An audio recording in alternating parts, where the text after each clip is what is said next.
Alexandra Levine welcomes you to the Alexandra Levine Live Podcast. Today, we've got a packed show, from breaking news to informative topics that will keep you well informed.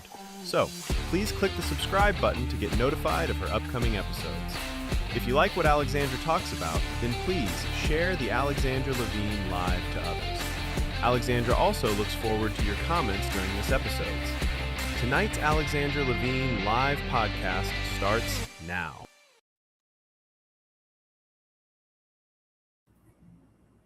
Well, hello, everyone. Hello. This is Alexandra Levine live with the America's Pulse Network. You are all in tonight with me, Alexandra Levine. Yes, shalom, everyone. Shalom. Thank you to my wonderful, loyal friend, Don Willinger, my man of the tribe in Texas. Thank you so much for following us and many, many others all over the country and the world. We have some major breaking news for you, as we always do, coming from the White House and beyond. Let's put up the first slide. So this is from @RealDonaldTrump. So this is actually a very interesting story that happened. There was a young lifeguard. He was watching this young kid at the far, far ends of the ocean, and he was drowning. And this 16-year-old lifeguard who just saw him from across the ocean because he was in the sand. He said, "Oh my God, this kid is like drowning. We got to go and try to save him." And he ended up saving him at the very end. So President Trump and his son are actually going to be honoring this young man, the 16-year-old. It says, "We're going to bring this heroic young man and his family into the White House with perhaps the boy he saved to give him a high civilian award. Very brave. He deserves it. President Donald J. Trump." And then his son, Eric Trump, wrote, "Give this 16-year-old lifeguard the highest civilian honor. This is truly the best of America. Well done." And I applaud anybody who has children that are lifeguards. It is a very scary business because they're putting their life on the line. But also to the person who almost drowned, I mean, thank God that they're still alive to tell the story. I remember at the age of 5, I fell into the deep end of my pool, and thank God I was like learning how to swim, and I was able to swim myself up to the surface. But my mother was there, and she literally jumped into the pool with full clothes on to try to get me. And it's a very scary moment for anybody. So we applaud the 16-year-old lifeguard for doing a very, what we say in Hebrew, a mitzvah, a good deed. And he will be awarded the highest civilian award at the White House by the President of the United States. Let's go to the second slide. So this is actually something that's even more important. This has to do with the Save America Act. As you know, the Senate is going into recess August 10th. These freaking congressmen get a full month of recess. The House of Representatives, they started their recess already July 24th. But the Senate starts their recess August 10th. People have called for the senators to not go on recess until they pass the Save America Act.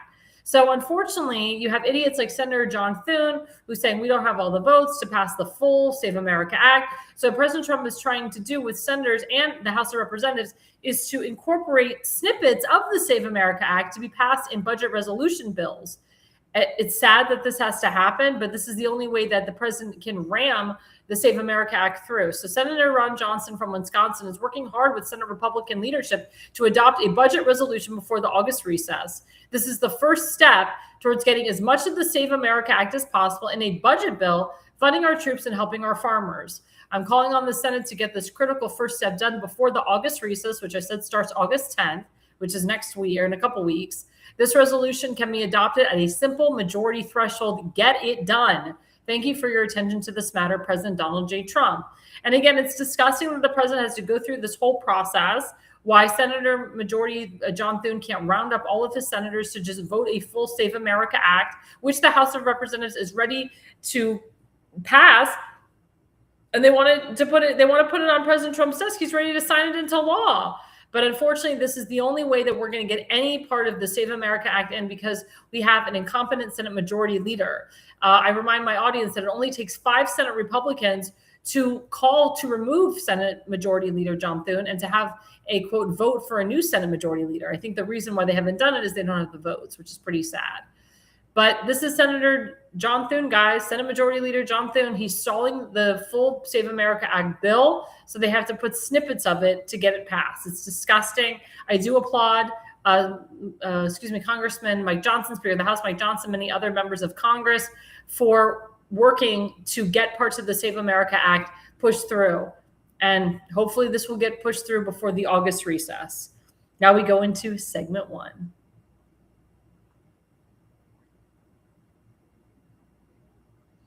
So segment 1, I'm going to talk a little bit about this. So as you know, Dr. Fauci, he went up to Capitol Hill yesterday.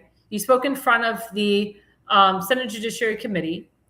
And of course, the idiot said that, Senator Rand Paul is doing this on purpose to hurt me, to hurt my reputation.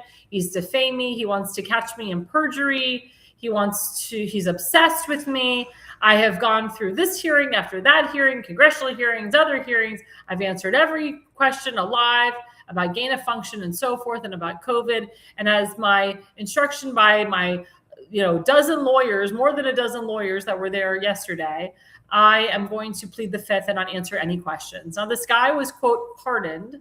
Remember, we had something called the auto pen. They pardoned him. And then we found out that the pardon was in 2014, which was when Obama was in power. So they pardoned the guy. But why would they pardon him when he wasn't convicted of a crime? Did they pardon him in case he was convicted of a crime? As like a would they say, like an Alfred plea deal, so to speak? Like you plead guilty, but you don't fully plead guilty. It's like ridiculous. So basically what the pardon is saying is that you were found guilty and that you need to be pardoned. But Mr. Fauci, Dr. Fauci, hasn't ever gone to jail, even though he should go to jail. So why was there a pardon given out in 2014? Why did Joe Biden, or quote, the auto pen, give him a pardon before he left office?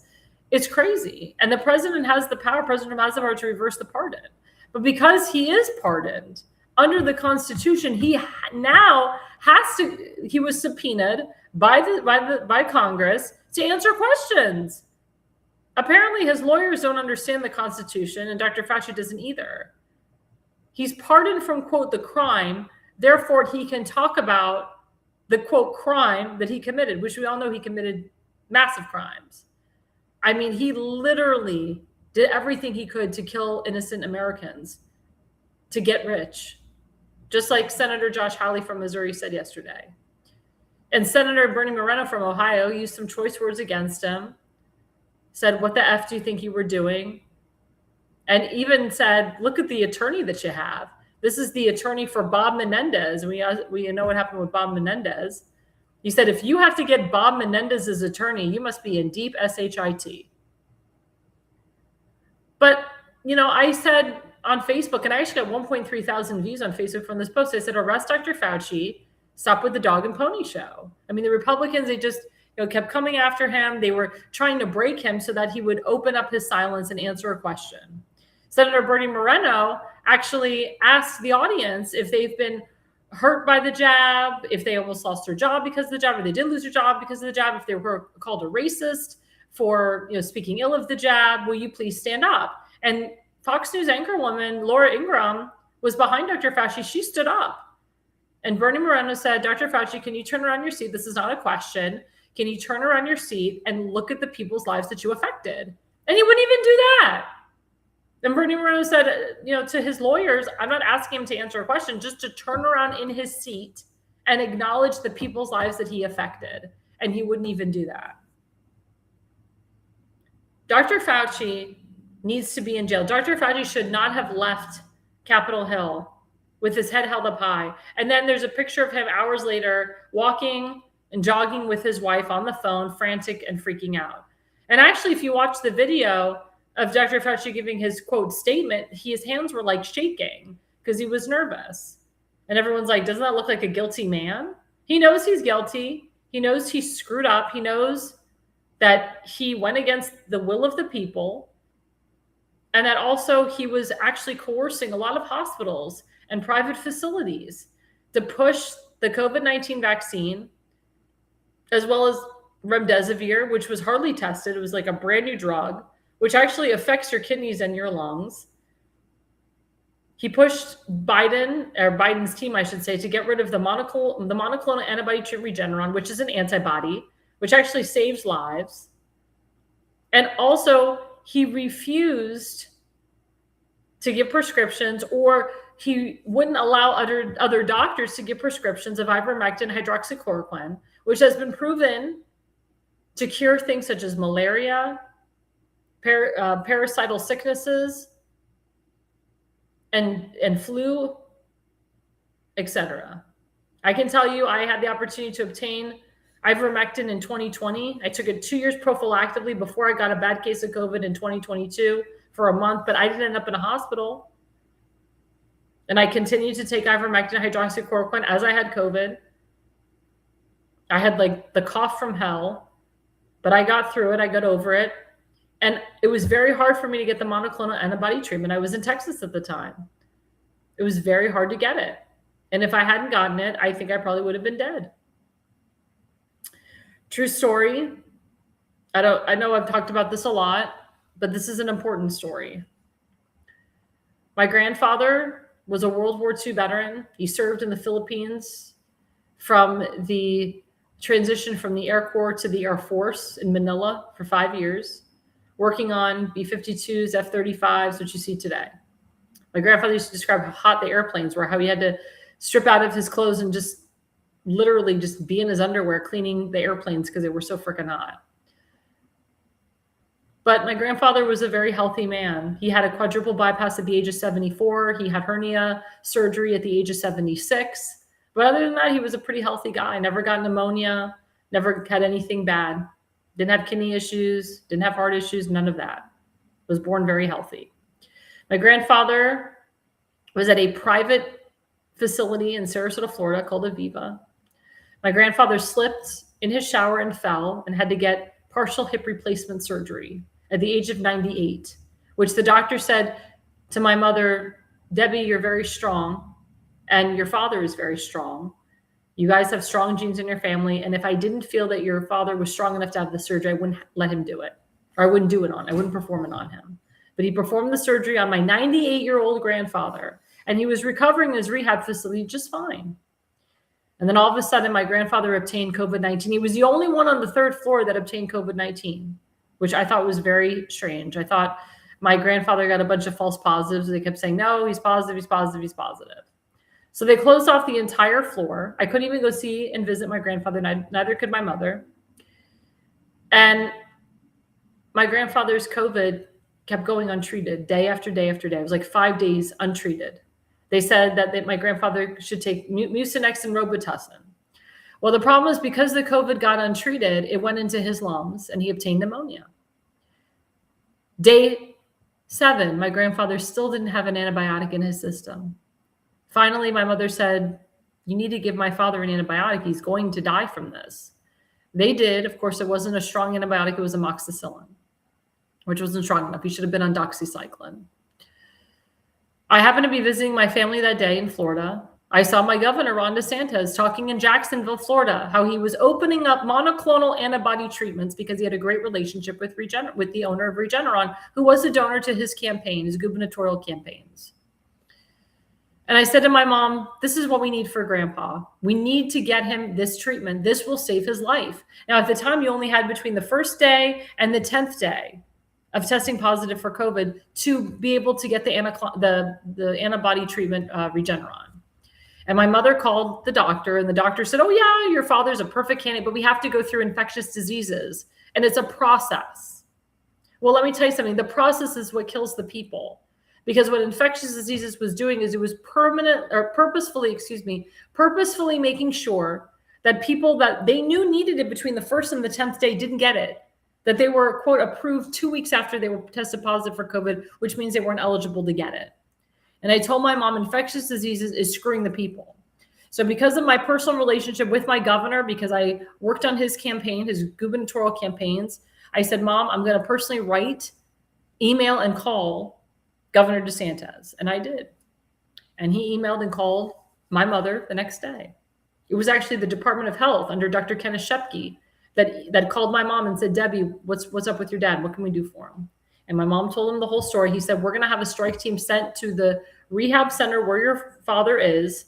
It's coming at 10:45. Make sure you fill out this form, because if you don't fill out this form, they won't let us in. And my mother filled out the form, and they came in. They came in less than 24 hours. Not only did they save my grandfather that day with Regeneron, but they saved 5 other lives that day. What we found out is that this private facility actually had Regeneron in their facility, but did not give it to COVID-19 positive patients. And I can tell you, after my grandfather received that treatment, they told us he was up and running, he was strong, he was going to the bathroom on his own, he regained his strength, and his COVID went away very fast after that. I swore to myself and to God that I would not allow my grandfather to die of COVID, that he would not be a COVID death. But what happened was the rehab facility did not take care of my grandfather. They still did not treat his pneumonia properly. So we ended up at Sarasota Memorial Hospital, which murdered many lives. And it was reported that they kept giving COVID-19 positive patients or patients that didn't even have COVID remdesivir in their drip without them knowing it or without consent. My mother did not consent to remdesivir. And they also put medical fentanyl in my grandfather's drip, medical opioids like fentanyl and so forth in my grandfather's drip without my mother's consent. My mother had power of attorney and so did her sister. My brother-in-law was actually the one that discovered that fentanyl was going into my grandfather's drip. I still, to this day, it'll be 5 years in September that my grandfather passed away, that I do not have his full medical records. When I asked, they said it was a whole procedure. My family and I have tried to sue Sarasota Memorial Hospital, but because of the medical malpractice laws in Florida, it is practically impossible to sue and get anything from it unless the spouse of the deceased is alive or the children of the deceased are 24 years of age and younger, which my family's not eligible. And you only get $100,000 as a result of suing. So it's not even worth it. The doctors at Sarasota Memorial Hospital and in Sarasota and in the state of Florida, majority of them do not have medical malpractice insurance. You know why? Because they don't need it, because they get off scot-free. Doctors are there to save lives, not play God. The angel of death comes and takes your life, not God, not doctors. Doctors are supposed to save your life. But what I found out later is Dr. Fauci was literally forcing the hands of these hospitals to put remdesivir into Sarasota, into the patients at Sarasota Memorial Hospital, Doctors Hospital, all these hospitals nationwide. This was Dr. Fauci's doing. Dr. Fauci purposely told the doctors not to prescribe ivermectin hydroxychloroquine to COVID-19 positive patients. There was actually a doctor that went in front of the hospital board of Sarasota Memorial Hospital, and the minute he said the word ivermectin, he was thrown out. There's another girl that was, I forgot where she was living before, but she lives like in Charlotte County, which is close to Sarasota County. Her name was Ann Vandersteel. I'm sure everybody knows her. Ann Vandersteel went in front of the Sarasota Memorial Hospital Board in Sarasota County and talked all about remdesivir and what the effects are of it and how Sarasota Memorial Hospital was commissioned to put remdesivir between, listen to these years, between 2021 and 2023. When did my grandfather die? In September of 2021. My grandfather got the monoclonal treatment in August of 2021, which gave him 1 month extra left to live. But my grandfather did not deserve to die. My grandfather should not have been forced to take 2 shots of the Pfizer vaccine from Aviva because the private facilities were forcing and mandating their residents, especially seniors, to take the vaccine. They would not allow my grandfather to go down and eat dinner with his friends until he took the vaccines. My grandfather was not allowed to have AIDS unless they were vaccinated, and my grandfather was not allowed to see my family unless we were vaccinated. As you know, I am not vaccinated at all. My father didn't get the jabs of death. My mother got the Johnson & Johnson 1 shot because my mother is a teacher, and the teachers union was forcing and mandating all the teachers to take some form of a vaccine. And my mother was afraid that if she didn't get the Johnson & Johnson, they would have mandated her to get Pfizer, AstraZeneca, the other one, Moderna, which had a lot of side effects. One thing about Johnson & Johnson is that is the only COVID-19 vaccine that did not contain mRNA. But I can tell you my mother had severe side effects from getting just 1 shot of the Johnson & Johnson. My mother had a huge rash, red rash on her back that kept growing and growing for 6 months, to the point where my mother had to get laser. She had to go to a laser specialist to laser off the redness from her back. Thank God that was the only symptom my mother had. But I know a lot of friends and I have a lot of family members that have had major side effects from the vaccine. My Surgeon General in Florida, who I love, he went to Capitol Hill and he had the data and everything, and he proved that men ages 18 to 32, actually 18 to 35, who got 2 to 3 shots of the Pfizer vaccine, the Pfizer COVID-19 shot, now have myocarditis. They have brain aneurysm, strokes. Girls that are on birth control that took the Johnson & Johnson obtained blood clots as a result.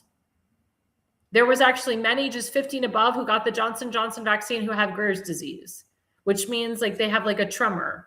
And I watched these videos of people that got the COVID-19 vaccine shots and they were starting to tremor and tremble. And I have a lot of friends that took the vaccine that heavily regret it. There's a lot of people in the music industry that are dying at the age of 34 to 37 because of the effects of the vaccine. My opera career was cut short because I decided to save my life. I was not allowed to perform internationally as a result of the COVID-19 vaccine. They told me in order for me to perform internationally, I had to either get all the jabs or get a PCR test every week, which of course, a lot of those were false positives. And that's putting EU sterile up your nose, which also caused a lot of brain trauma as well, and a lot of infection. It was disgusting what Dr. Fauci and Biden did to this country. President Trump tried to control this virus. He tried to do everything he could. He did trust the advice of doctors and scientists, but he saw Dr. Fauci's game. He knew about Bill Gates and Dr. Fauci working with Bill Gates to try to find cures for HIV and AIDS. Do we still have a cure to this day for HIV and AIDS? I don't think so. But President Trump did Operation Warp Speed to get these vaccines out to originally help people ages 65 and above and people with pre-existing conditions. The vaccines were not created for pregnant women or people that were healthy or teenagers or newborns or pregnant women. That was something that Biden, or I should say Barack Hussein Obama and George Soros pushed through. And when President Trump saw that all Dr. Fauci wanted to do was close the entire country down forever, that's when he said, screw this, we're reopening. And he reopened pretty much our country 2 to 3 months after he locked us down. But he actually made it, he made it so that the governors had, he made it so that the governors had control over their state. He made it a state to state issue, that it was, and the governors the governors were the ones that made the choice whether they were going to fully close or fully reopen. What pissed me off about people like Larry Hogan is that he did not take the leadership as a governor to say we're all open or we are all closed. What Larry Hogan did is he gave the power to the purse to the county executives and the mayors to decide when it was best for their county and their city to reopen. And he did that on purpose.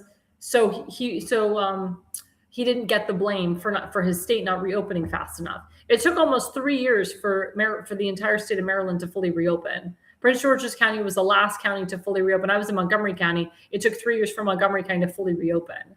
And the county executive was a piece of crap, and he wanted to mandate everybody to take the vaccine and mandate everybody to wear masks. It was disgusting. Thank God I praised the Montgomery County Council for actually going against their county executive because they knew what he was doing was ridiculous.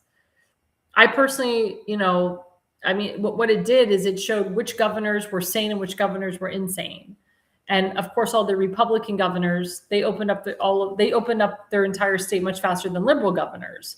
Kristi Noem, to her credit, was the only governor that never closed down her state. She never closed down a county. She never closed down a district. Her state was the only one that remained open throughout the entire pandemic. And she was shocked that all these governors closed down their states. She did not think she was going to be the last one standing. But the point that I'm trying to make is that this man ruined the dating scene in this country. He ruined it so that people cannot have children. Now people are going to IVF at the age of 23 because they're all having fertility issues. The men's sperm count is very low. And also he divided families. A lot of families would not go see each other unless they were vaccinated. A lot of people, like I was, dating at the time, this was 2020, 2019. Certain men wouldn't date me because I wasn't vaccinated. It's crazy. And it was very hard for me to find an unvaccinated man to date, because I said to myself, I would never marry a vaccinated man. That was a criteria when I was looking for a husband. I was like, I cannot marry someone who's vaccinated. It's just not going to work. I mean, I was nervous. I was heavily nervous. I now keep in mind, I do not fault anyone for getting vaccinated. That is your right. That is your choice. But when you push it on us and mandate us and say, you must do this, why would you go against the science? I can't be near you. You're unvaccinated. You're the problem. Now I see on Facebook, people are saying, finally, the unvaccinated were right. And history will show later on who lives longer and who doesn't. Because I'll tell you, the unvaccinated are going to live forever. They really will. Now, there are ways to reverse the spike proteins that are in the vaccine. If you go to the rainforest, if you detox yourself.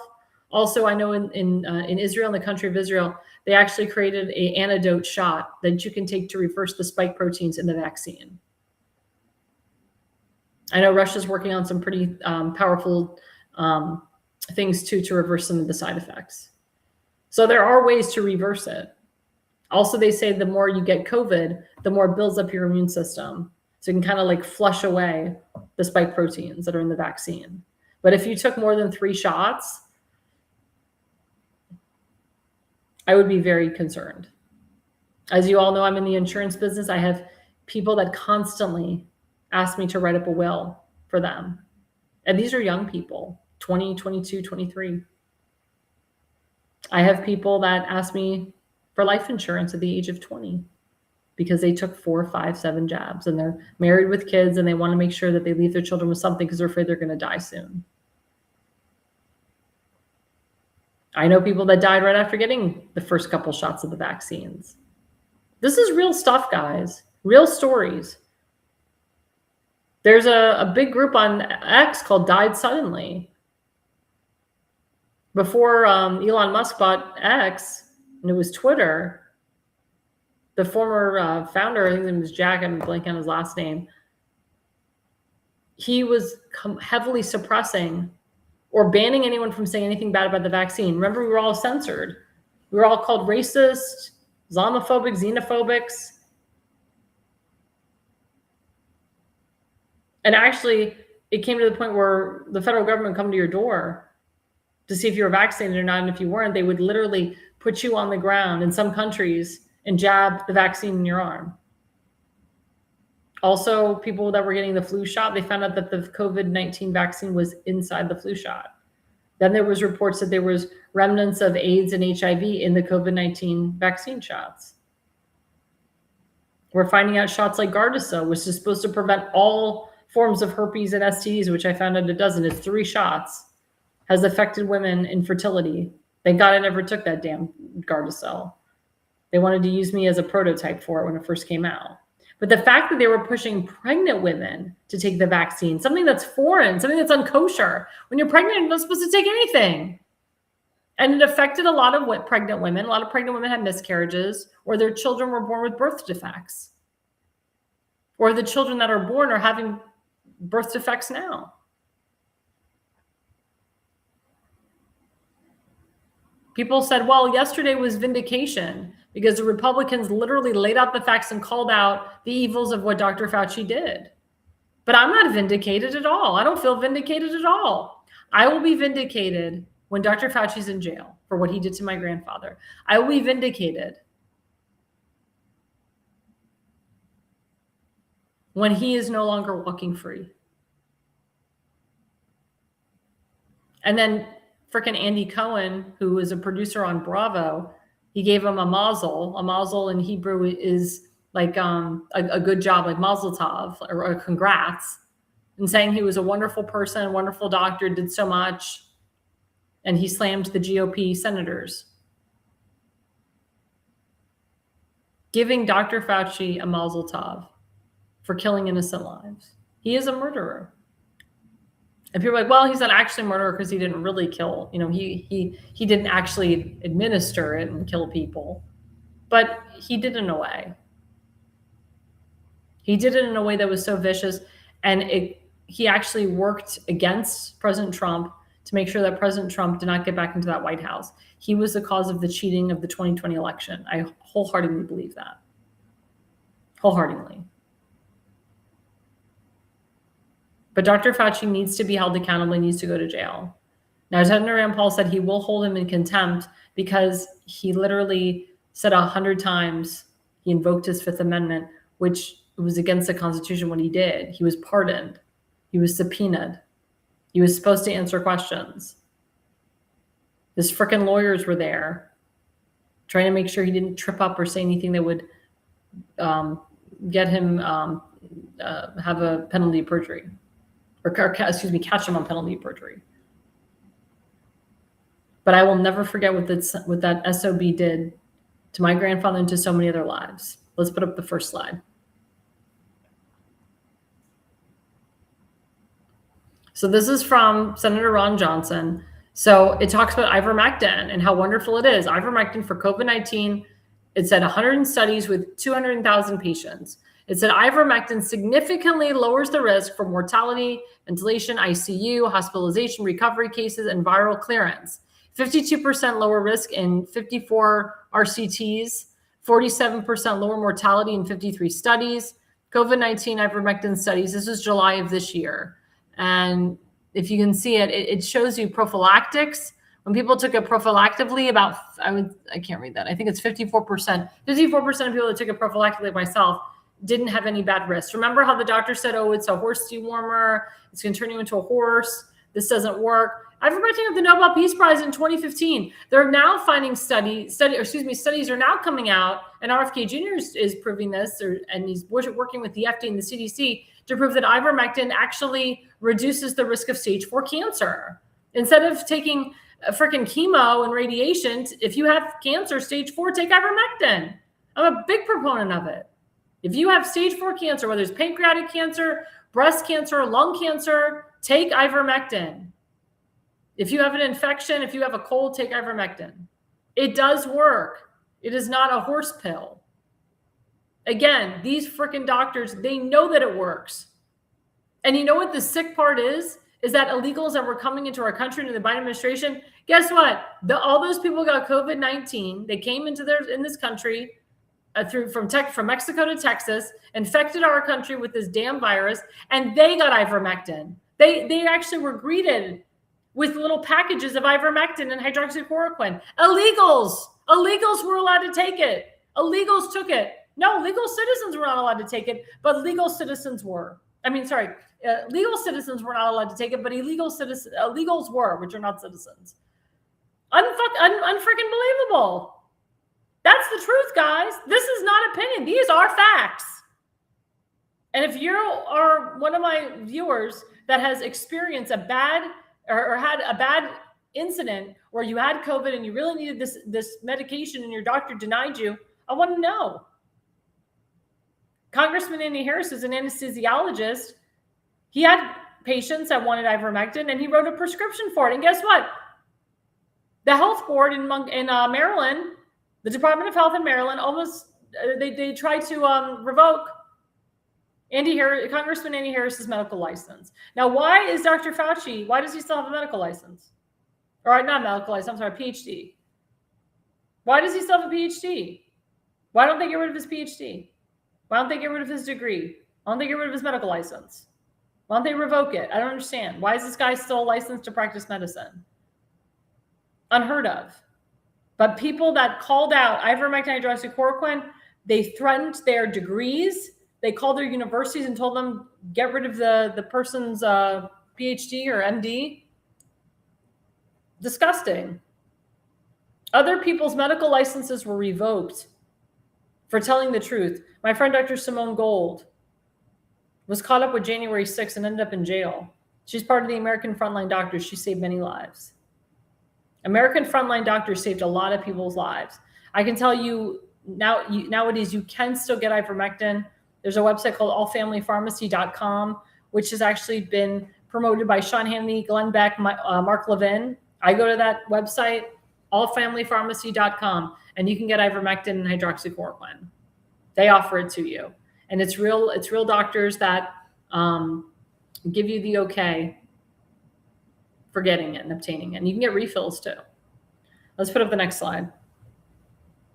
The act next order. This was a very dropped moment. So Senator Josh Hawley, mic dropped Tony Fauci. He said, quote, "You called yourself the most famous scientist in the world. You have done more to harm science than anybody in my lifetime. I hope you will go home and write that in your diary," unquote. Josh Hawley actually was trolling Fauci during the Senate hearing. He said to Dr. Fauci, said, "Since you won't answer, questions about gain of function and so forth, how about you answer this? What color's the floor? What room is this? What color's your tie?" Dr. Fauci wouldn't even answer those questions. He wouldn't answer anything. Disgusting. He was afraid, he was nervous that he was actually going to tell the truth and not lie under oath like he's done so many times. But the fact that he wouldn't even answer what color's the sky, what color's the what color's the room that they're in, what color's the carpet, that tells you how freaked out he was, how he was nervous. Let's go to the next slide.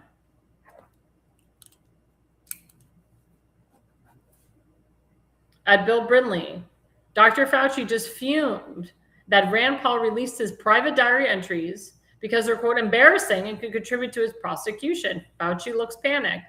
And this is what Fauci said in his statement. Look, Attorney Laura Ingraham was right behind him.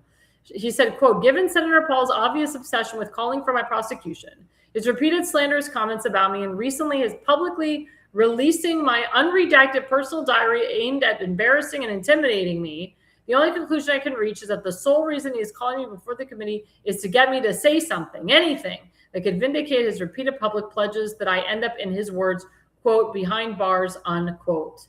So it sounds like Dr. Fauci's panicking here. He didn't want to answer any questions because he was afraid that he was going to be held in contempt, which he is anyway, and penalty of perjury and put behind bars.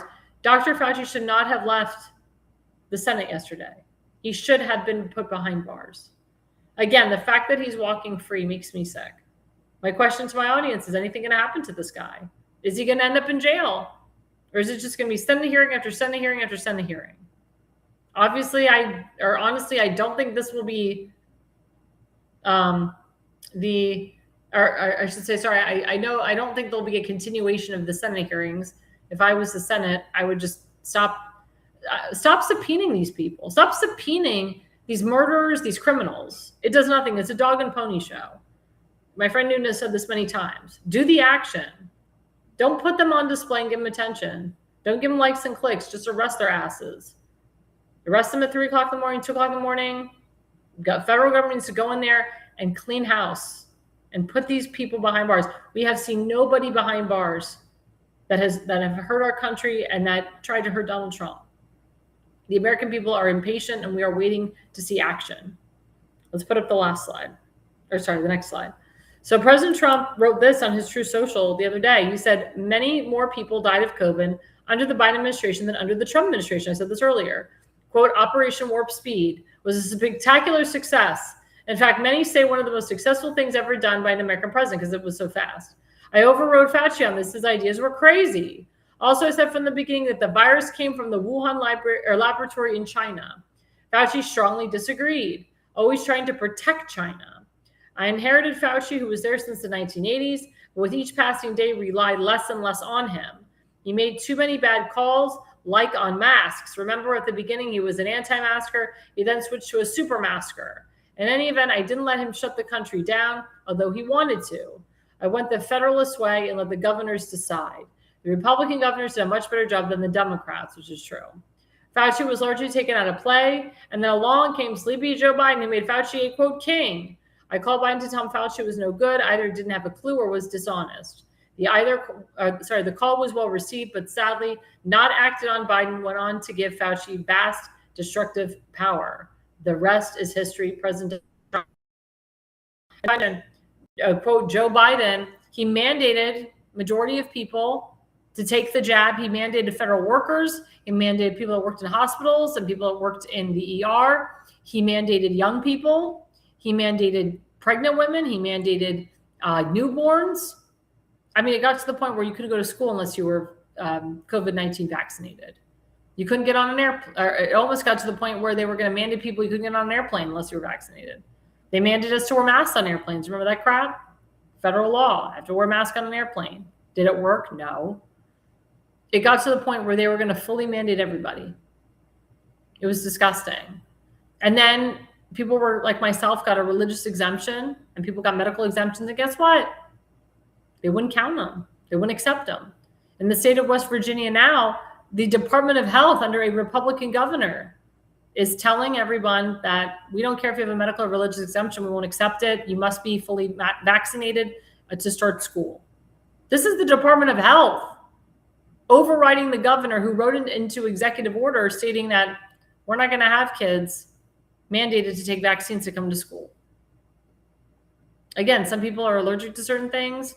In the Jewish religion, it's considered unkosher to put a foreign object in your body because it's not kosher. You don't know where it's coming from.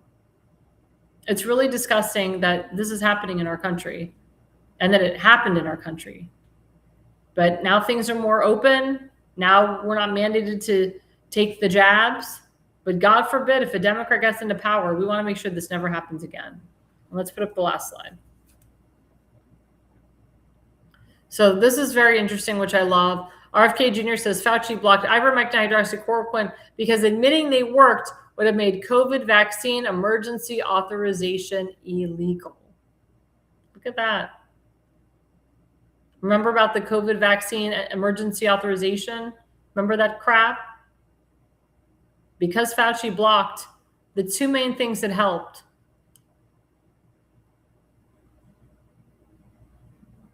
He was awful.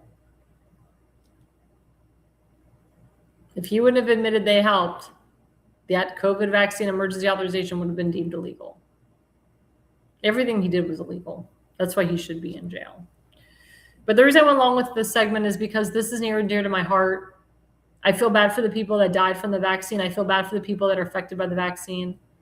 I feel bad for the unvaccinated that were ridiculed for not taking it, that lost their jobs, that might have lost their husband in the process or their wife, that have a family that won't even talk to them, that they couldn't spend Thanksgiving or Easter or Christmas or Hanukkah with their family unless they were vaccinated, that a own doctor wouldn't give them proper treatment because they weren't vaccinated. And remember, when you go to a doctor and they ask you if you're vaccinated or not, that goes into a database. I refuse to answer. I didn't say yes or no. Because the minute you tell them I'm unvaxxed, that goes into a database of not wanting to help you. When you tell me you are vaxxed, then they want to see how many vaccines you get. Then they try to push more boosters. Then they wonder why in 10 years, why you're still alive. I feel bad for the young men that are suffering from permanent myocarditis. My 24-year-old cousin who got 4 shots of the vaccine had a stroke at the age of 23. He won't admit he had a stroke, but he did. A stroke at the age of 23. I talk to cardiologists all the time. They told me that the average person that comes to see them is between the ages of 18 and 22, mostly male. 18 years old going to see a cardiologist? Not good. I hope we all learn from this, but I hope we all continue to call Dr. Fauci out. I hope he goes to jail. I will not rest until he is in jail. I will not feel fully vindicated. But God bless everybody that survived this horrible, horrible pandemic. Before we go on our break, don't forget that we have FoliumPX.com. Speaking of detoxing, this supplement saves lives. It's an antioxidant. It's a full body detox, free radical support. It's a toxic heavy metal. If you did take more than 3 jabs of the vaccine, I recommend you get this because it detoxes your body, detoxes it from the spike proteins that are in the vaccine. So please, guys, there's a QR code. Go to FoliumPX.com. We'll be right back after the break. Welcome to America's Pulse Network. This is APN's very own White House correspondent, Alexandra Levine. This is so amazing and miraculous. We've never had a president in the history of our nation doing this. And we hope to God that he continues doing this forever and ever. Thank you. God bless you, everybody. And God bless President Trump. And God bless you. Hello, everyone. This is Alexandra Levine with the America's Pulse Network. I am the White House correspondent right here in the heart of D.C. as President Trump is celebrating 250 years of America and the military. Subscribe and follow America's Pulse Network on the above social medias.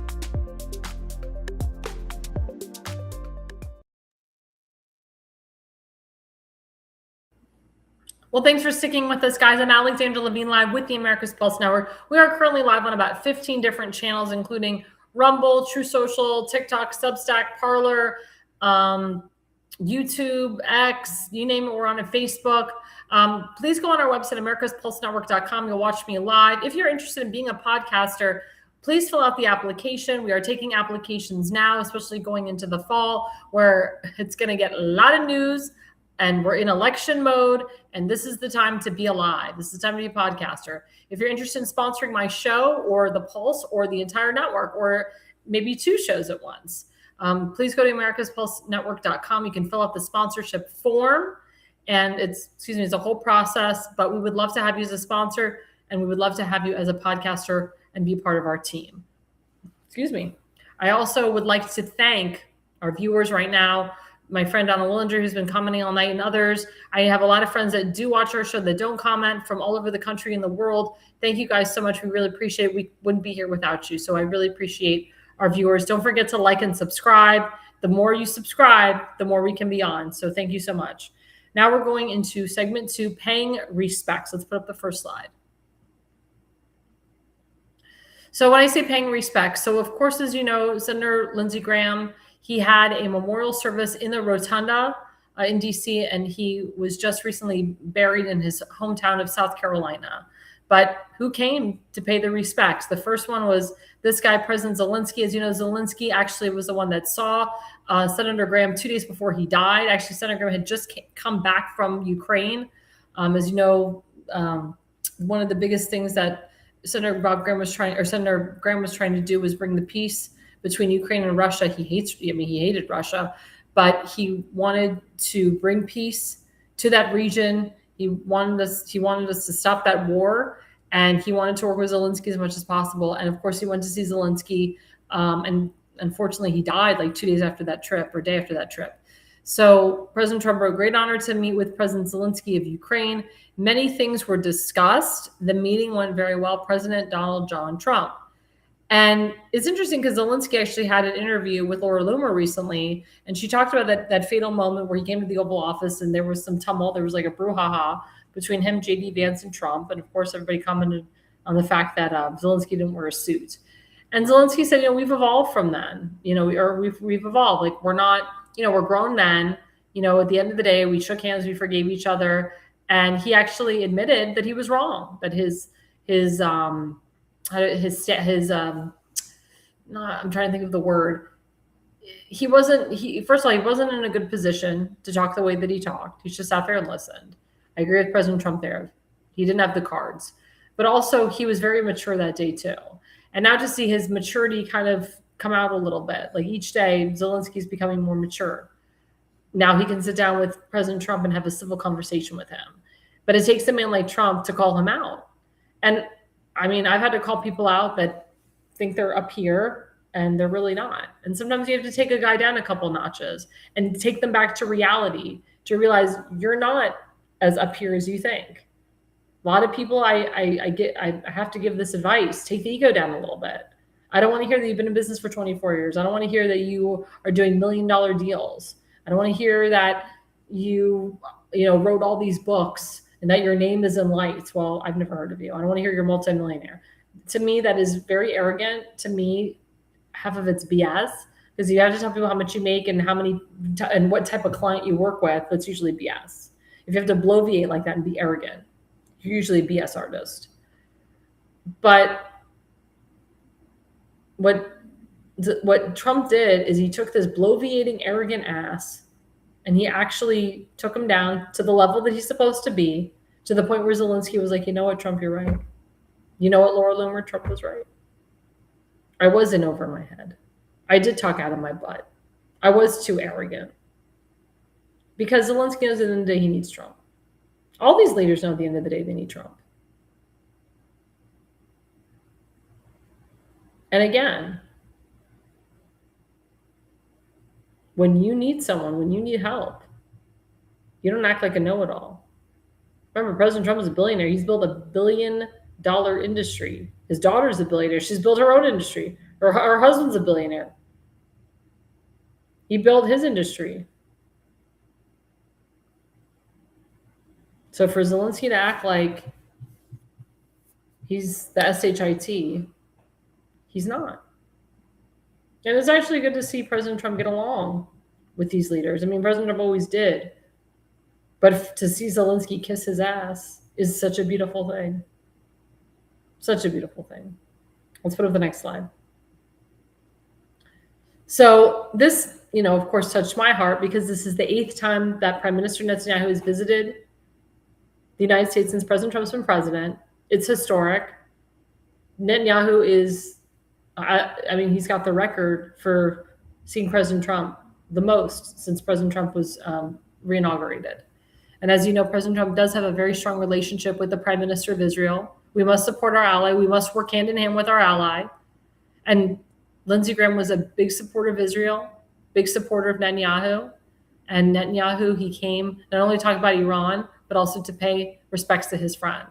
And President Trump, Prime Minister Bibi, let's put up the slide again because I didn't get a chance to read that. There you go, thanks. Prime Minister Bibi Netanyahu of Israel, along with myself and representatives, had a very good meeting. Obviously, many important subjects were discussed. President Donald J. Trump. And I can tell you, Netanyahu gets along with America great. He gets along with Pete Hegseth. He's doing a lot of work with him. He gets along with Marco Rubio. He gets along with J.D. Vance as well. But Netanyahu has been to the show. I mean, he knows. He knows the players here. And also, there's an election coming up. And of course, people are trying to get rid of Netanyahu, which I don't agree is a wise decision at this time. Now, Netanyahu's the head of Likud. He's actually leading in the polls. Likud is actually the leading movement right now in the Israeli parliamentary. It's interesting how all these left-wing Labor Party prime ministers have been ousted, some to the point where they're getting worse prime minister than ever before. Some are getting more conservative. But it's interesting to see South America and Central America, how they have the most conservative prime ministers and presidents. Same thing with parts of Eastern Europe. But you have China, North Korea, you have Spain, France, Belgium, a lot of these countries that have Canada, a lot of these countries that love the EU, work with the EU, pump money into the EU, and they're turning socialist. And they have terrorist attacks all the time because they allow illegal terrorists to come into their country and take over. And these people have money, so they don't want to get rid of them. It's disgusting. Disgusting.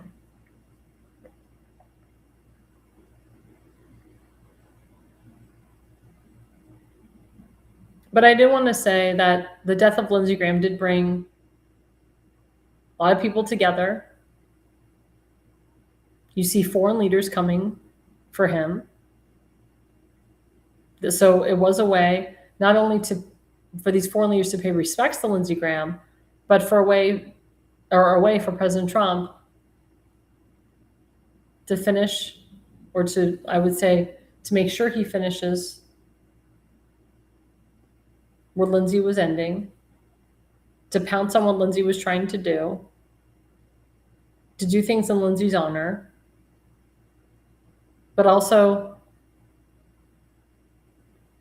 to work with these leaders to bring peace. Yeah, I agree with Donald Willinger. Our system is not perfect, but there is not one that is better. I agree.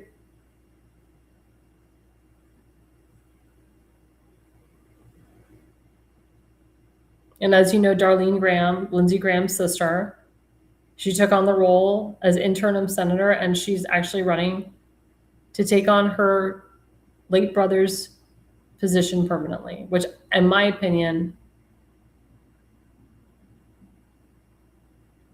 I think is fabulous.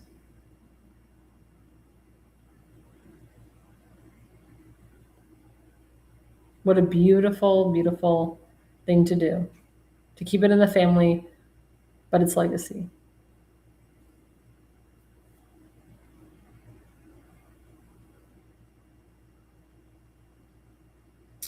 So before we go on our next break, don't forget we have our second sponsor, rncstore.com/ALL Richardson Nutritional Center. Again, all natural products here. Guys, this improves your wellness. It helps with cancer. I take a lot of these supplements. They're great. You can mix them with Folium PX. That's the discount code right there, ALL. If you don't put ALL, you don't get the 10% discount. What's beautiful about that QR code, it goes straight to the discount.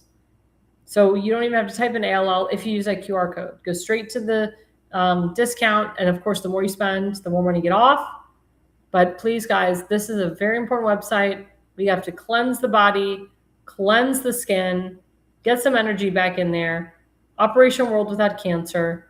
Definitely go to rncstore.com/ALL and stay with us, guys. We'll be right back after the break.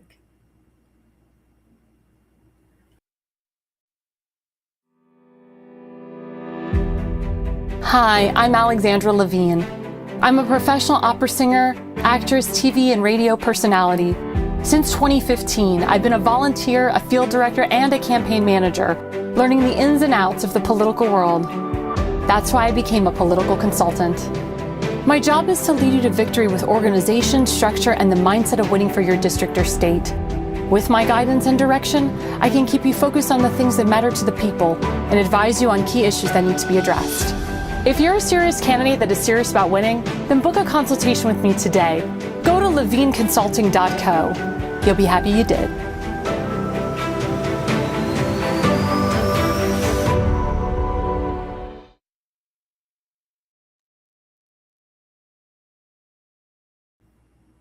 Well, hello, guys. It's me and Alexandra Levine live with the America's Pulse Network. Segment 3 is a very different segment. It's celebrity gossip.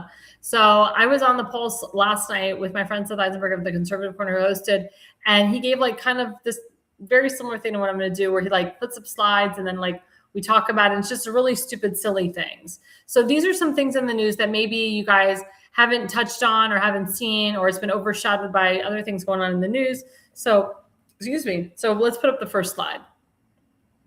So Jared Leto, I don't know if you guys ever remember Jared Leto. He's an Academy Award winner. He's been in a lot of famous movies. He's been accused recently of criminal sexual conduct by 4 women. So Jared Leto accused of criminal sexual conduct by 4 women, including one who claimed she had underage sex with the actor. Now, I'll be honest, this is kind of an old story. I did hear something about this maybe years ago, that he might have had sex with an underage person. But again, why is it coming out now? And why is this underage? Why is this person coming out? I mean, we can't really prove that he had sex with an underage person. I mean, unless there's like video footage of it. But they're talking about something that happened like in the 90s. And the same thing happened with Russell Brand. Like all these women all of a sudden came out and said that he had a sexual affair with them and sexually assaulted them and all this stuff. Same thing with Chris Noth. Like all of these actors, all of a sudden, these big name actors, they get attacked left and right by these women that come out of nowhere. And it's actually happening, in the political news too.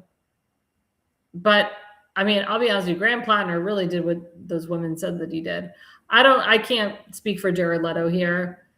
And I'm not a big fan of celebrities either. But why would they be bringing this up many, many years later? Like when I say many years, I'm talking about like from the 90s. My question to my audience, what do you think about this? Do you think you should be held accountable? Do you think they should bring the person who claimed she was underage? What does Jared Leto have to say about this? I haven't seen a comment from him after this. He's probably like freaking out. But again, he's a big name actor. He's an Academy Award winner. He's been in some pretty great films. He's a very good actor. I think he's on like a series right now. So again, you can have a great career. Everything's going your way. And all of a sudden you get this and then people distance themselves from you. My question to my audience is how many celebrities and directors are going to start distancing themselves from Jared Leto? And let's see what Jared Leto is going to do. Let's go to the next slide. Oh, no. Nope, not that one. That's later in the show. We have that one, and then we have, there you go. So this one's really interesting, and I've been bringing this up a lot and talking to a lot of women about this. So moms over 40 are now more common than teen moms for the first time in history. Anne Hathaway right here, as we see, she's pregnant for the second time. She's 43 years old. So women over 40 are now giving birth at higher rates than teenagers in the United States. The 40 to 49 age gap has seen a 24% jump in birth rates over the past decade, driven by financial stability, career goals, and better fertility treatments. Teen birth rates have dropped to record lows in the same period. Some people think waiting is the smart move, while others believe younger is better for raising kids. What do you think is the right age to have a first child? Well, I can tell you that COVID, again, really screwed up the dating scene. Again, we had 3 years of we couldn't date anybody. We couldn't really, get married because everybody was afraid. Now, people that were married during the COVID-19 pandemic, because they were stuck at home all day, COVID babies were popping up everywhere. I mean, people were getting pregnant left and right because they were stuck at home with their husbands all day. What do you do? But I can tell you, I've talked to a lot of nurses, and they say that they have, seen a lot of women come in at age 40, 42, having the births for the first time, vaginally, not cesarean, but vaginally, and all their babies are coming out healthy. Sometimes, when you have a baby at 16, 17, 18, 19 years old, it's true, the maturity level is not there. There's no real booklet on how to be a good mom or a good dad. It's instinct. But in my opinion, I think it's smarter to wait. I know they say that the women are at higher risk when they're between the ages of 35 and above. They do recommend that you do freeze your eggs at the age of 34. It is a very expensive process. It's like a $15,000 process. And you don't just freeze one egg, you're freezing, a bunch of thousands of eggs, maybe millions of eggs. It's a very expensive process. And then you have to make sure that you have a receipt of your eggs and how long you can keep your eggs frozen. You're supposed to keep them frozen forever, but you never know. The clinic could die or God knows what.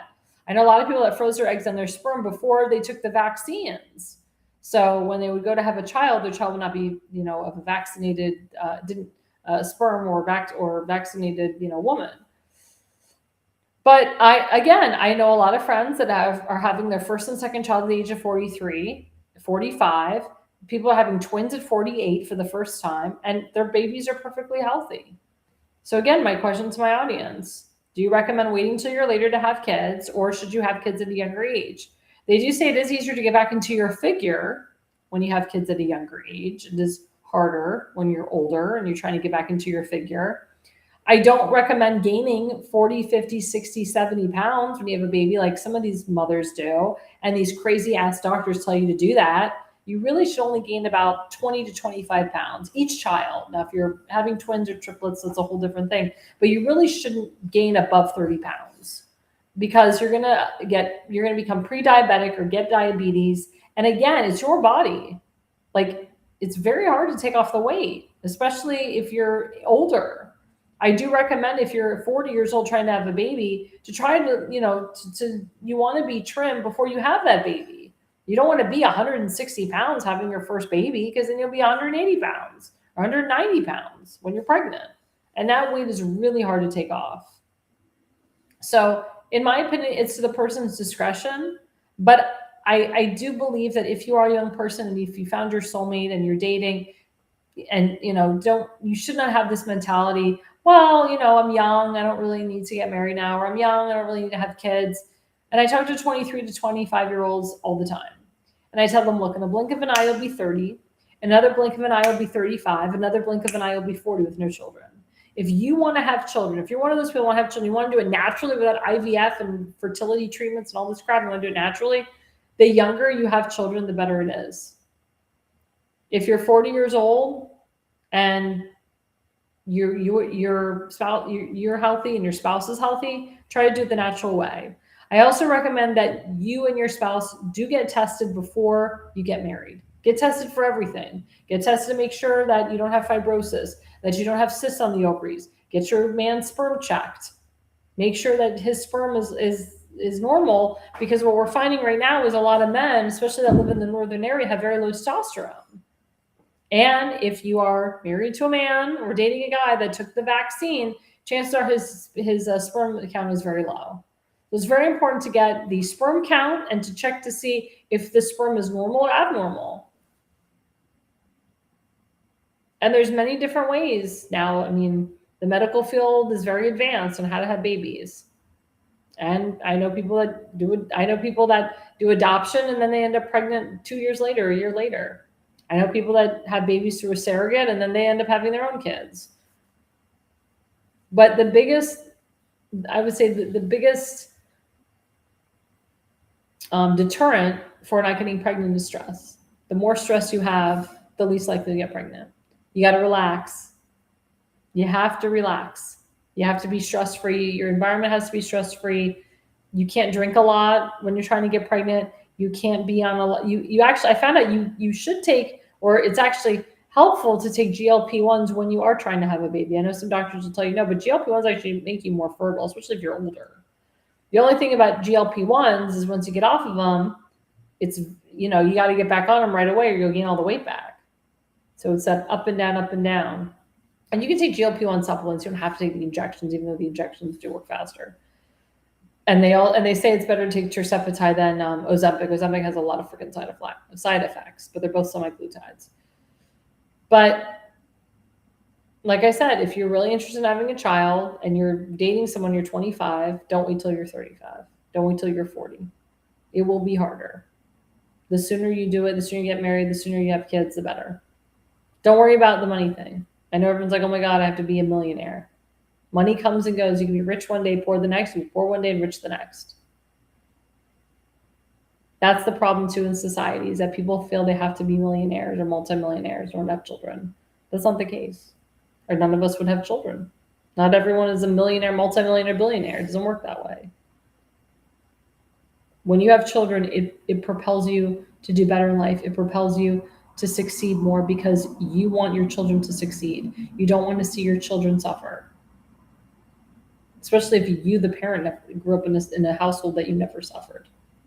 You want to give your children the American dream. You want to give them a good life. Another story that I didn't mention here is there's a woman, her name is Nats Loudon, Nats Loudon, what am I talking about? She's a Knots Landing, I can't remember my own writing, Knots Landing icon. So there was a show called Knots Landing, and she was an icon. She's an old woman named Donna Mills. She's 85 years old. She decides to open up her first OnlyFans account. As you know, the owner of OnlyFans, he I think he committed suicide. But I can't believe OnlyFans is still going on. I can't believe they allow an 85-year-old lady to go on there and strip naked or whatever she's going to do. But this actress, this Knots Landing icon, name is Donna Mills, and she looks great for 85, by the way. I didn't have time to put the picture up, but she looks great. I mean, she's had work done, I can tell you. She's probably had her boobs done, who knows? But she is 85 years old, and she decided to have her own OnlyFans account. I have friends that call it OnlyFarts. I do have a friend of mine who's on OnlyFans, and she does very well financially. A lot of people go on OnlyFans and they do very well financially. But my question to you is, at 85 years old, should you be on OnlyFans? Like maybe as a side gig, but there's people that do it for their livelihood. There's a lot of actors and actresses that got screwed because they decided to take the jab, like Drea Matteo, who was she played Adriana Lacerva on The Sopranos. She got an OnlyFans account and it paid off her mortgage, it paid off her car because she opted not to take the jabs. A lot of actors and actresses got screwed because they decided not to take the jabs.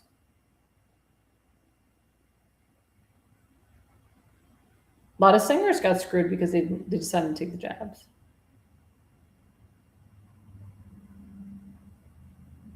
Also, another top story in the news, I don't even want to discuss it because it's horrible.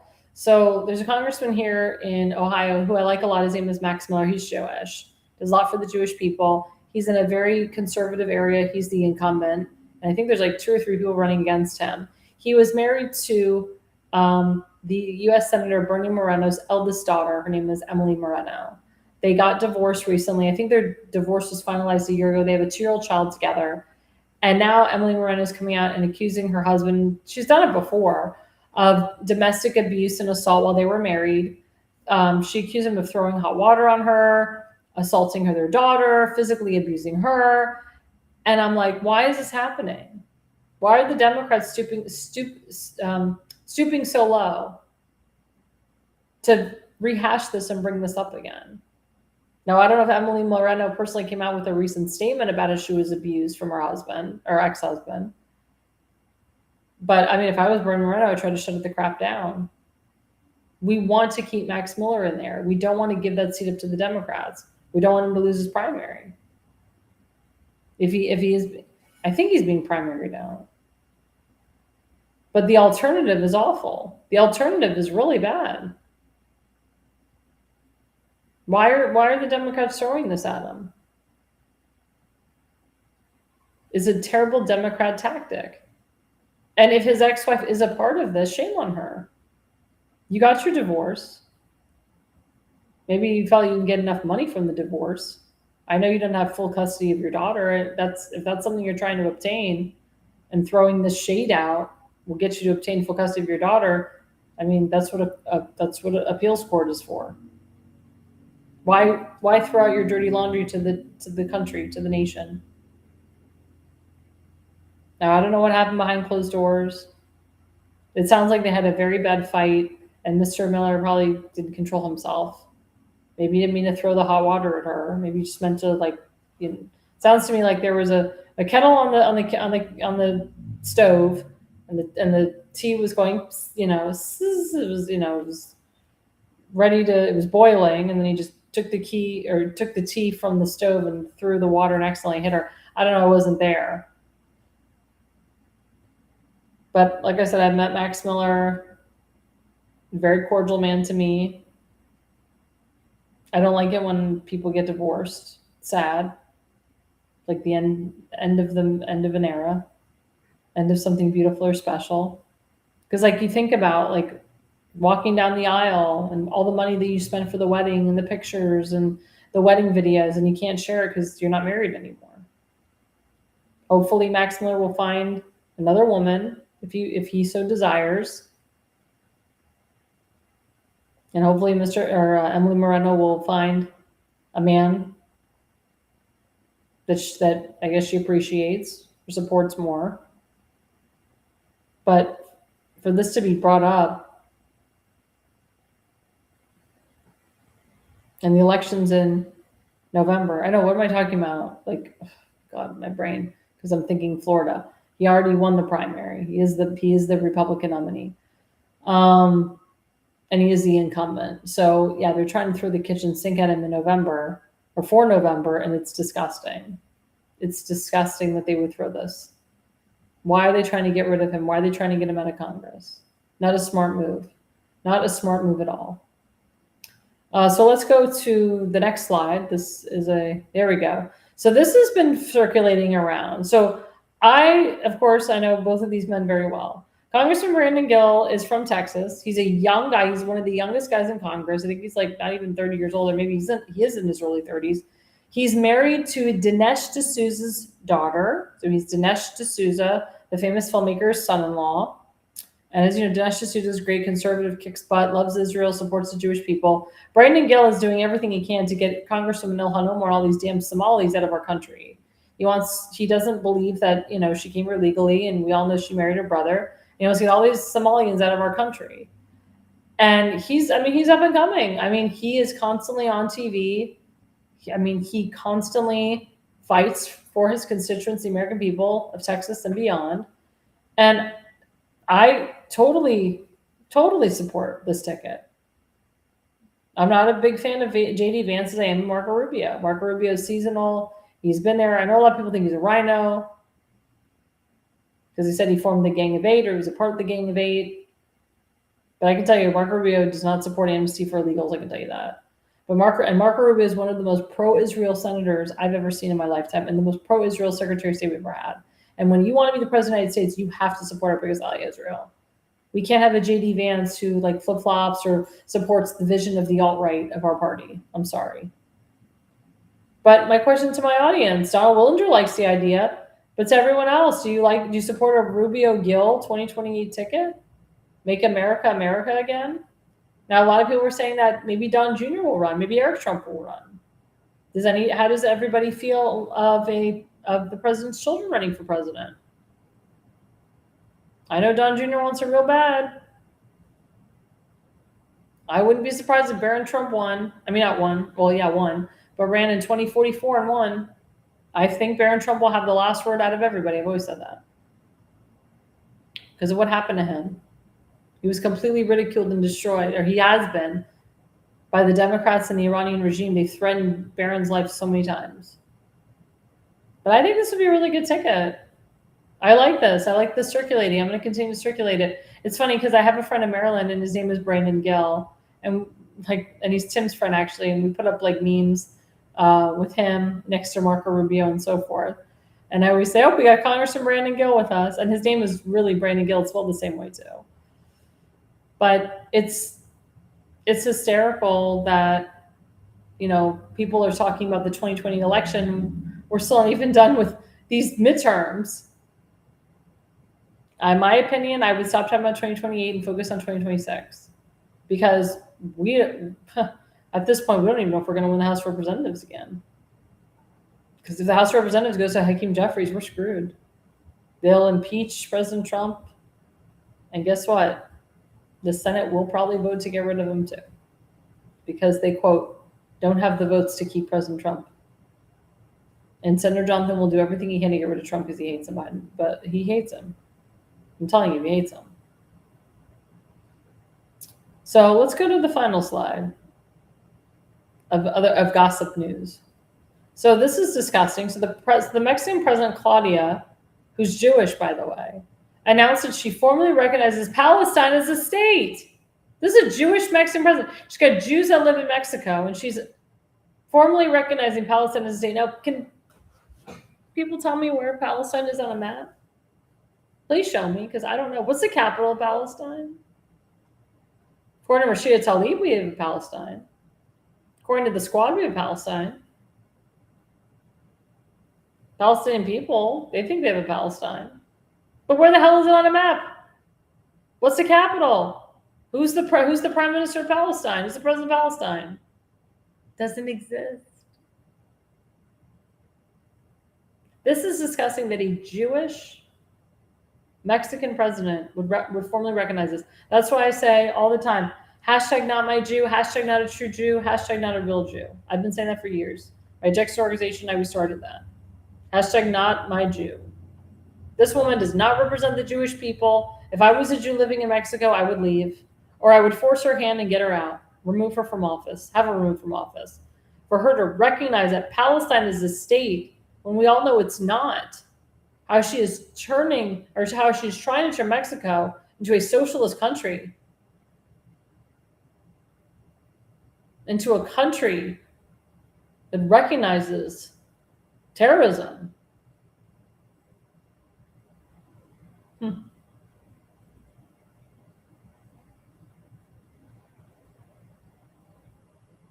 This is disgusting. Again, celebrity gossip like no other. But it's not just gossip, guys, because this is real stuff and we can't ignore it. I bring it up because I know that a lot of this type of news has been thrown under the bus, and there's a reason for it. The mainstream media, George Soros, they don't want you to pay attention to this. They don't want you to pay attention to the things I just mentioned earlier. They want you to focus on other things. But this right here is important to pay attention to. Because I say coming soon to a country near you. So as you know, we do a lot of promos on my show. And as you know, I am a big fan of this lady, Carrie Mullins. Her son, Denver, he died in a motorcycle accident. And we're doing everything we can to honor him and honor his name. The poor woman, it's been very hard for her. But they're having a big event in honor of him. It's going to be Saturday, August 8th. It's a bull roast. It's called Help Keep Denver's Legacy Alive. Legacy built to protect riders. 4 minutes changed our lives forever. Denver was 21 years old, a proud diesel mechanic and motorcycle rider with a heart of gold. The legacy lives on through this foundation and through you. We are his voice now. Proceeds benefit Denver's Legacy Foundation, Inc. at $60 per person, ages 18 years and older. It's their second annual bull roast. It's from 7 to 11 p.m. at Hawks Pleasure Club in Essex, Maryland, which is it's in Baltimore County. Every ticket includes entry into a drawing for steamed bushel of crabs. shrimp, 12-pack of beer, 12-pack of soda. A great meal, great company, great cause. I can tell you I've been to a lot of their events and their causes. They get a lot of people out there. A lot of people donate a lot of money. They have silent auctions. You guys have to make a donation. Only, I think there's less than 160 seats available. This event sells out very quickly. We love Denver's mom. We love Carrie Mullins. We love Denver. I never had a chance to meet him personally, but I know he was a great man because he has a great family behind him. And we have to keep his legacy alive. And Tim and I are working very hard to keep his legacy alive. And we got to protect our writers. I agree with her. We have to protect our writers. So please, guys, go to this website and you can Instagram her. Go on her Twitter feed. I think she accepts Cash App, and Venmo, and drop the $60 plus and make a nice donation to their family today. And as you know, we are in campaign mode. As you saw my commercial, I am a political consultant. I own my own political consulting firm.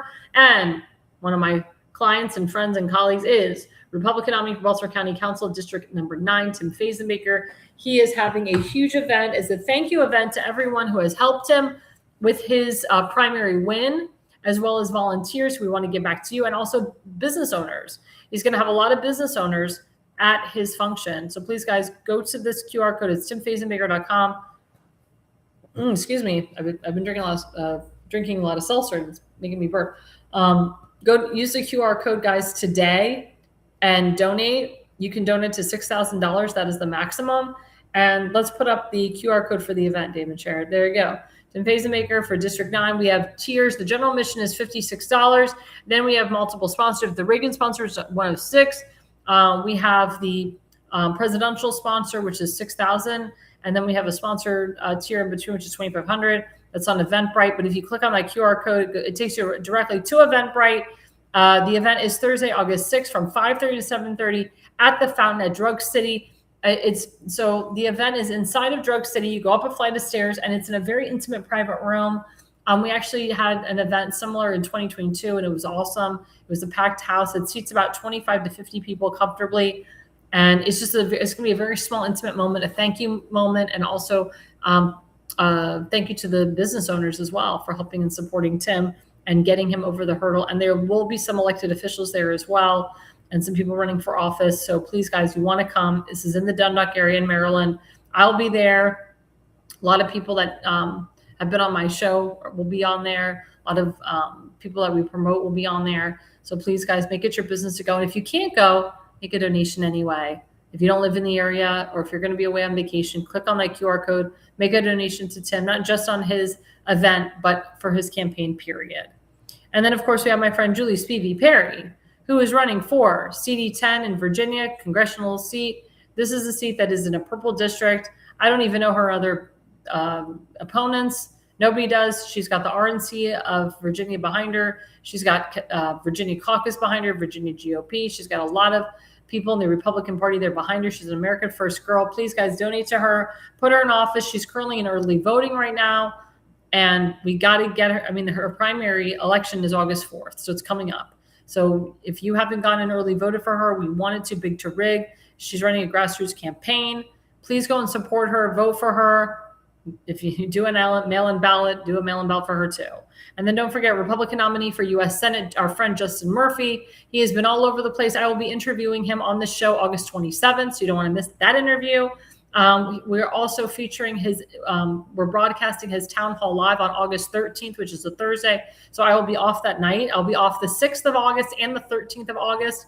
I'll keep you guys posted to remind you, but we will be broadcasting live from his town hall and some of his debates and other events that he's doing. We love him. He needs money. Everybody needs to donate to him. He's running against a terrible incumbent. We need to put this wonderful person in office. And of course, we have our friend from the Jersey Shore, Damon Galdo, who is the Republican nominee for New Jersey Congressional CD1. He is, oh my God, busy every night. Jack Brangan is actually his campaign manager. Elena Barber's working on his social media. And, he is just going to be, he's been touring around all over the state, all over the district with Justin. And he's like literally booked like every single day. Like every Monday he's booked. He will be back on the Jersey Shore. He will let you know his schedule. Mondays he'll be available, and he'll be monitoring the pulse when he can. But we got to give to these men. We have to get conservatives in office. We got to flip these seats Republican, even though they have a crazy ass Democrat governor who should be in jail. She's now covering her butt, exposing election integrity, which is like a laugh, because she's the cause of the problem. There's a lot of instances where you have Republican governors and Democratic senators and Democratic governors and Republican senators and Republican congressmen and Democratic governors.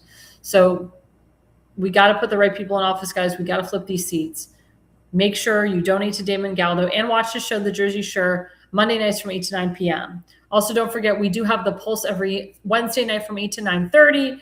The Pulse is usually hosted by myself, Seth Eisenberger, Damon Galdo, and we have 4 other people involved. Elena Barbara is taking a step back a little bit from the Pulse to help Damon Galdo with his social media. As I said, we are in campaign mode. So the Pulse is going to be a little bit different. Sometimes you'll have myself and someone else on there, or just one person, or maybe 3 people. It'll be a little bit different every week, just because it has to do with availability, because we're all busy and we're all in campaign mode right now. But the Pulse is strong. It's going strong. We love the Pulse. We love what the show stands for. But don't be surprised if you see, a difference in the shows going forward. And don't forget, we have Constance Sitzel and Jack Brangan, the New Jersey State Assembly show. They're on every 2nd to 4th, sometimes 5th Tuesday of the month. And of course, I'm on every 1st to 3rd Tuesday of the month and every Thursday, except when I'm not, because I'm campaigning or I'm at an event. You'll have someone fill in for me, or I'll have a repeated show. Again, thanks to everyone for watching tonight. Don't forget to like and subscribe. Again, we are live on about 15 connections. Thanks again to my audience. I will be back on Tuesday night. I can tell you I have some great guests coming on in the next couple of weeks. So I will keep you posted and abreast on that. Thank you guys so much for watching. And the reason you listen and the reason you watch is you are no idiot.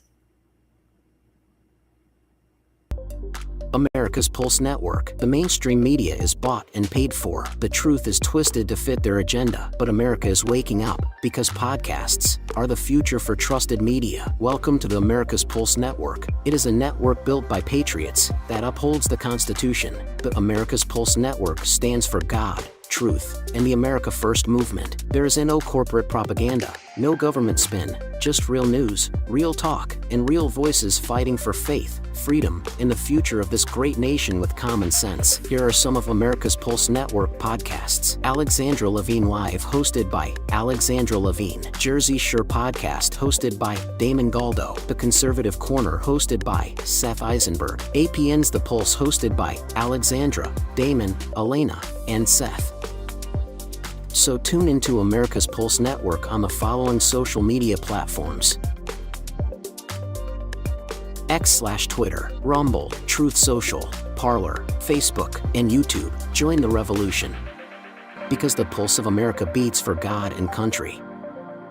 America's Pulse Network is for faith, family, freedom, and truth.